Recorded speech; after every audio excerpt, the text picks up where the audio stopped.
هذا واحد الخدار كيبيع الخضره في الجوطيه، عجباتو واحد المراه كانت كتقدم عنده، لمح ليها بلي هي عجباتو، بغا يهضر معاها ولكن هي ما تسوقاتوش حيت كانت مجوجه ووالده ولادها. شنو هو ناض دار؟ ناض كتب الورقه فيها النمره ديالو وسميتو ولاحها ليها في القفه ديالها. هي زعما شافت ملي لاح ليها ديك النمره. هذه القصه ديال سعاد البنات صنتولا مزيان للعبره وباش تعرفوا شنو غادي يوقع بسبب هاد النمره. اشنو غادي يوقع؟ واحد النهار سعاد كيف العاده قالت ديما انا اللي كنتقدى، راجلي ديما خدام، انا اللي كنمشي من السبت للسبت الجوطيه وكنتقدى. داك النهار كان عادي داز مزيان عادي، مشيت الجوطيه كنتقدى، تلاقيت مع هذاك الخدار ما مولفاش نشوفه. المهم اول مره غادي نشوفه بقى كيدير ليا شي حركات وكيدير ليا بعيني شي حركات. المهم انا ما ديتش فيه حيت انا محتارمه راسي وعارفه راسي اشنو كنسوى. ملي ما ديتش فيه قلت صافي راه السيد قلب بزاف التسعود، صافي مشى بحالو مابقاش مسوق. تشويه باليه تابعني من اللور، وانا ندور عنده وانا نقول ليه سير فحالك راني مجوجه، وانتما ما شفتوش انا علاش كان تابعني. فاش قلت لي هاد الهضره هو مشى فحالو، ولكن هو ماشي كان تابعني غير باش قلت لي هاد الهضره صافي مشى فحالو، كان تابعني باش يلوح النمره ديالو في القفه ديالي. معينه هي قالت ما شفتو كيفاش لاحها سعاد، ما شافتو كيفاش لاح النمره، ما شافتش النمره، ما شافت حتى شي حاجه. كمل النهار بخير وعلى خير ومشات للدار ديالها، عيطت على بنتها تهز معاها. بنتها كان عندها 14 عام وولدها صغير كانت عنده 3 سنين. بنتها بدات كتجبد داكشي من القفه وكتعاون ماماها، قالت انا فما كنجي من الجوطيه هي اللي كتعاوني وكتبدا تستف معايا داكشي في الثلاجه. المهم ديما هي معاوناني. فاش بنت سعاد بدات كتستف كتهز داكشي من القفه، شافت النمره وهزاتها ولكن ما قالتهاش لامها، ما قالت لها والو. هاد النمره ما قالت لها حتى شي حاجه. بنت سعاد هزت ديك النمره ودخلتها في تليفون امها الواتساب ورسلات ميساج سلام. من هنا غتبدا القصه ديال سعاد وغيبدا الجحيم ديال سعاد. سعاد ما فراسها حتى شي حاجه، سعاد ما كتعرف تقرا، ما كتعرف تكتب لا فرونسي لا عربيه، لا ما كتعرف حتى شي حاجه في التليفون. بنت سعاد ما كانش عندها تليفون، قالت ما كنتش دايره لها التليفون، ولكن التليفون ديالي ديما شاداه مدخله صحاباتها في الواتساب، وعندها فيسبوك مدخله فيه صحاباتها. كيصونيو عليها في الواتساب فاش كتبغي تخرج، كتكون عندهم شي حاجه في القرايه ولا كيكونوا خلي شي حد في دفتر ولا شي حاجه. المهم كيصونيو عليها كتهضر معاهم في واتساب. المهم عطيها الحريه كامله في التليفون ديال سعاد، ولكن الدريه ماشي تليفونها. سعاد ما كتبقاش تحكر في الواتساب، ما كتشوفش، كتشوف صحاباتها كتهضر معاهم ولكن ما كتركزش، ما كتعرفش مع من هضره، يعني غير كتشوف كتبه وصافي حيت هي سعاد ما كتعرفش تقرا. بنت سعاد شنو ولات كدير؟ ملي رسلت داك الميساج رسلاتو ليه ولات كتهضر معاه كل نهار. هو عرفها بلي هي اللي رسلت ليه ميساج، وعلى بالو السيده اللي لها النمره في القفه ديالها هي اللي كتهضر معاه. قال لها انا ماشي مشكل، ما عنديش مشكل ملي انت مجوجه بولادك بغيتي نديرو شي علاقه تكون في السر، انا عجبتيني بزاف وما كرهتش نكون معاك. والمشكل في الامر بنت سعاد كتجاوبو وكتهضر معاه على اساس بلي هي امها، يعني امها اللي كتهضر معاه، كتقول لي حتى انا مقدرش نهضر معاك، ماشي مشكل امتى نتلاقاو.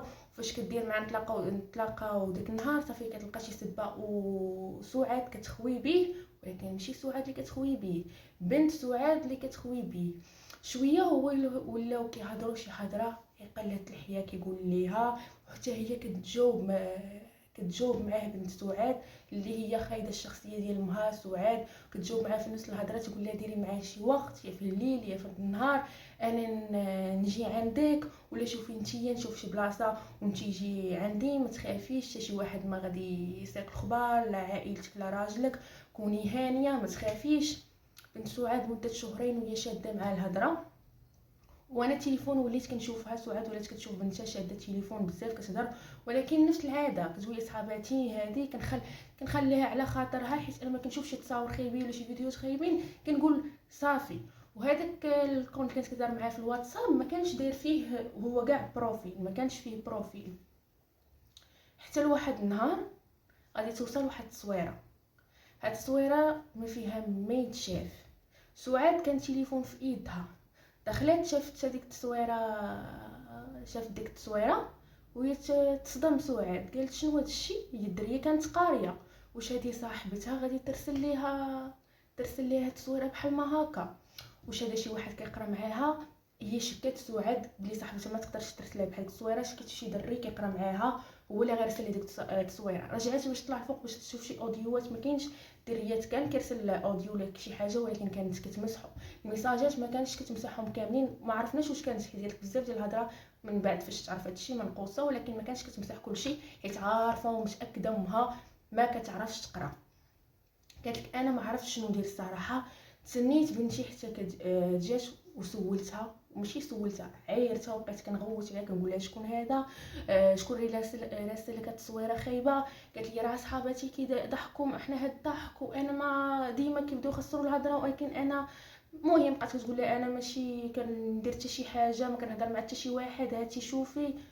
ما عرفتش كيفاش تسمعت شي اوديو ديال شي بنت قالت لها سمحي لي بالغلط وداكشي، وسعاد تيقات. ما فهمتش كيفاش تسمعت الاوديو ديال شي بنت ولا صونات على شي بنت، حيت سعاد قالت ما كنعرفش التليفون، ما كندير حتى شي حاجه. مهم بنت سعاد اللي عندها 14 عام عرفت كيفاش تضحك على امها، وعرفت كيفاش تقنع امها باللي هذاك التصويره جايه من عند بنت وهي ديك صاحبتها اللي كتقرا معاها.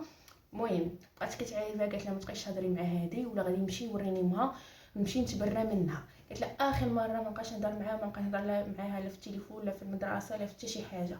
داز الوقت وسعاد بدلت غير السميه ولا بدلت شي حاجه، الايموجي اللي كانت كدير كتدخل بهم السميات وصافي. سعاد بقات مديه ما جايه، حتى لواحد النهار التليفون كان محطوط وكان في الليل وكان الحال بدا يسخن. التليفون بدا كيصوني وكيرجع. ناضت بنت سعاد كتقطع، باها شافها وشك في شي حاجه، قال لها علاش كتقطعي، شكون كيصوني عليك دابا في هذا الوقت؟ قالت لي راه غير صاحبتي. قال لها شنو بغات صاحبتك، واش مخليها؟ قالت لي لا راه باغا تهضر وداكشي. قال لها راني نشوف. يعني الدريه حس بها مخبيه شي حاجه حيت وجهها حمار ولات كتفتف في الهضره. سعاد تقول لي راه صحاباتها حتى مالك ركزتي هكا. الاب مرتاحش في تصرفات ديال بنته، ناض ياخذ عليها التليفون بزز منه. فاش شاف دوز الابيل قال الو، راجل هو اللي قال الو. يلا قال لي انت شكون معايا، هو يقطع. فاش قطع دخل نيشان الواتساب كيشوف هاد النمره. فاش دخل الواتساب هذا تما غادي تكون الصدمه ديال حياته.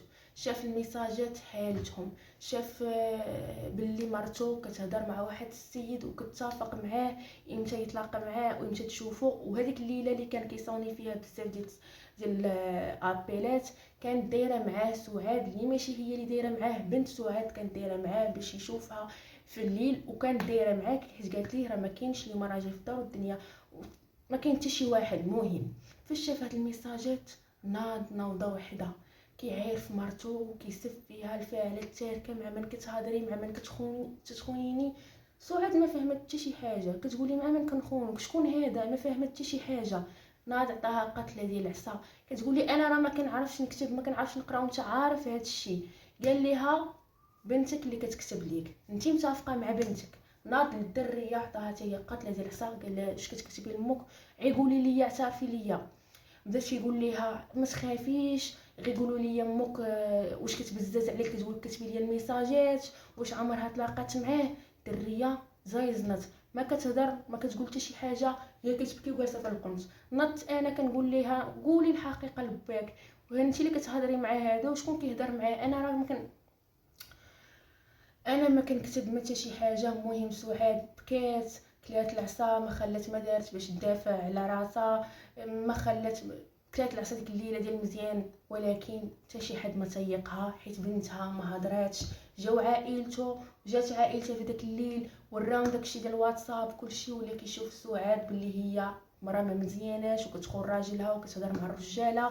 بنتها والو ديك الليله هزيت حوايجي مشيت دارنا كيعايروا فيا وكيسبوا فيا. كنشرح ليهم كنقول لهم ماشي انا، راه بنتي شدوها في حر القنش بداو كيهضروا معاها. الدريه قالت لهم ماشي انا كتعاودها نفس الراجل. سعاد شد حيت ما خلى في الخدار حتى شي بلاصه صحيحه.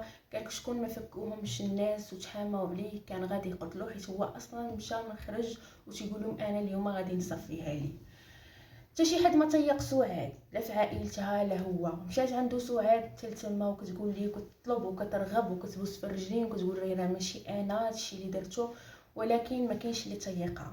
كلشي تيقول باللي هي بصح ما كتعرفش كتب كلشي عارفه، ولكن كيقولوا بنتها علاش ما باغاش تهضر حيت خايفه على امها، خايفه لا زعما امها تفضحها. داكشي علاش البنت ساكته، حيت هي اللي كانت كتكتب ليها، والام زعما هي اللي كانت كتقول للبنت شنو تكتب وشنو تصيفط وتدير معاها، كتعرفها فين كتخرج امتى كتلاقى معاه. البنت سكتات.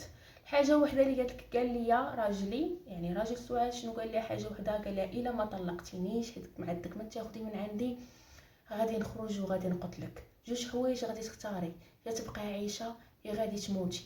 اما انا ما بقى عندي ما نخسر، موتك رباح ليا وغادي يبرد قلبي فاش غادي نقتلك، غادي يبرد ليا القلب ديالي.